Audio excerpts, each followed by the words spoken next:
Thank you for listening. Please like, subscribe to Folktales by Firelight, and share this story. Amara was a rising star in the fashion world.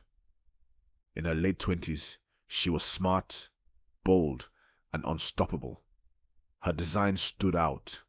Modern cuts, African prints, colors that told stories. She didn't just follow trends, she set them. Her studio was always alive. The whir of sewing machines, the smell of hot fabric under steam, her team moving fast, matching her energy. Clients respected her, competitors watched her, and in her personal life, things were just as sweet. She was engaged to Tunde, a calm, loving architect. He kept her grounded. Their wedding was a few months away, and their future looked golden. But then something strange started happening. A new craze, the Zebu doll. It started small. Weird-looking dolls with sharp teeth, big eyes and wide grins. At first, people joked about them. Then they became collectible, expensive, viral. Everyone wanted one. Amara thought they were ugly, but interesting, stylish, in a creepy way. She noticed one in a friend's boutique, then on a magazine cover, then in a celebrity's living room. It stuck in her mind. Then came that day in Jankara. She was hunting for rare fabrics, walking through tight, dusty alleys of stalls. She entered an old antique shop and froze. There it was, a Zebu doll. But not like the others. This one was bigger, darker. The grin was off, too sharp, too alive. It sat alone on a wooden shelf, like it had been waiting. She felt something strange, a chill, like the doll saw her. The old woman selling it stared at Amara. "You have strong eyes," she said. "Zebu likes women with fire." Amara laughed nervously. She was used to dramatic vendors, but this one held the doll a moment too long before handing it over. "It chooses its owner," she whispered. Amara brushed it off, paid the high price. She thought it would be a perfect, edgy centerpiece for her studio. Something bold, strange. She didn't know she was bringing home a spiritual problem. The changes started slow. Little things she could explain away. Her sketches lost a life. Designs that once came easily now felt forced. Her sewing machine, top of the line, kept jamming. Needles broke for no reason. Small things vanished. Earrings, buttons, Tunde's spare key. Then they reappeared in strange places. Inside, sealed fabric rolls. Beneath stacks she hadn't touched. Once on the Zebu doll's head. Amara, who ran her life like a tight ship, blamed stress. But something didn't feel right. She started waking up, tired. Then came the dreams. At night, Zebu visited her. She'd find herself in a dark forest.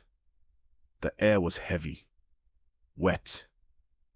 Something followed her, whispering. Zebu always appeared, its eyes glowing green, its grin wide and wet.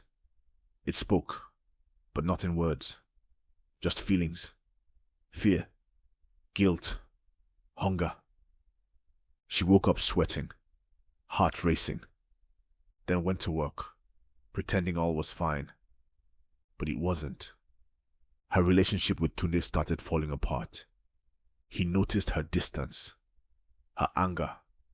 She snapped over small things, forgot plans, cried for no reason. "Amara, this isn't you," he said one night. "You're shutting me out. What's going on?" But how could she explain that a doll might be haunting her? She stayed silent. They began to argue, often, hard. She started to fear she was going crazy. Then her business hit a wall. A fabric shipment, critical to her new line, disappeared for weeks. A big buyer from Paris suddenly pulled out. No reason given. Clients grew impatient. Deadlines passed. Her team whispered behind her back. Zebu sat quietly in the studio, watching, smiling. Finally, she cracked. Late one night, unable to sleep, she stared at the doll and whispered, "What do you want from me?" It smiled wider. That was the moment she knew this was bigger than stress, bigger than coincidence. She needed help, real help. She called her aunt, Mama Rose, a woman of quiet strength, deep faith. Amara arrived looking like a shadow. She hadn't slept. She barely ate. Her voice trembled. She clutched the doll in a small bag. Mama Rose listened, then looked at the bag. "Bring it out," she said. Amara hesitated, then placed Zebu on the table. Mama Rose frowned. "This is no toy," she said. "This thing carries something. It's not just wood. It's a vessel, an idol." She said Zebu was likely used in a ritual, something old, forgotten. Now it carried a spirit hungry for attention, for energy. "You brought it into your life, and now it's feeding." Amara broke down crying. "I didn't know. I just wanted something different. I didn't think it was real." Mama Rose didn't scold her. She placed a hand on Amara's shoulder. "It is real. And now we must fight." That night the battle began. Prayers filled the house, psalms and incense. Mama Rose anointed every corner of the studio with oil. The doll didn't move, but Amara felt it. A pressure in the air, a coldness on her skin. At 3 a.m., she heard whispering. No mouths moved. The shadows shifted. The air turned heavy. Zebu was fighting back. Mama Rose prayed harder, but she began to tire. "This spirit is deep," she said. "Too strong for me alone." She called Father Michael. Father Michael came at dawn, a respected priest, calm, powerful, no theatrics, just quiet authority. He listened, nodded, then took out his holy water and Bible. They moved to the studio. The doll was placed on a white cloth. The room was still. He began the exorcism. Latin prayers echoed off the walls. The lights flickered. The air shifted. Amara gasped. She felt pressure in her chest. Something unseen pressed on her ribs. Zebu didn't move, but the floor beneath it vibrated. Father Michael raised his voice. "In the name of Jesus, I command you, leave her." Mama Rose clutched her rosary, whispering prayers. Amara dropped to her knees.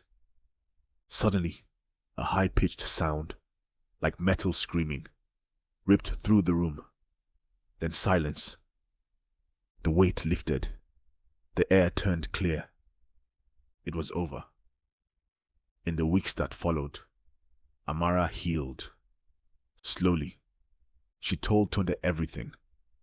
At first he was stunned, then angry, then deeply supportive. They prayed together, reconnected. Their love, tested by fire, became stronger. Her creativity returned. Clients came back. Orders rolled in. And the nightmares? Gone. She never saw Zebu again. It was buried, sealed, and cleansed. Amara learned a powerful truth. Not all trends are harmless. Some carry stories. Some carry spirits. You can't buy everything that is popular. And not every smile is kind. She still chased excellence, still created, but with eyes wide open, with spiritual wisdom guiding her steps. Because once you've looked evil in the face, you never forget its grin. Thank you for listening. Please like, subscribe to Folktales by Firelight, and share this story.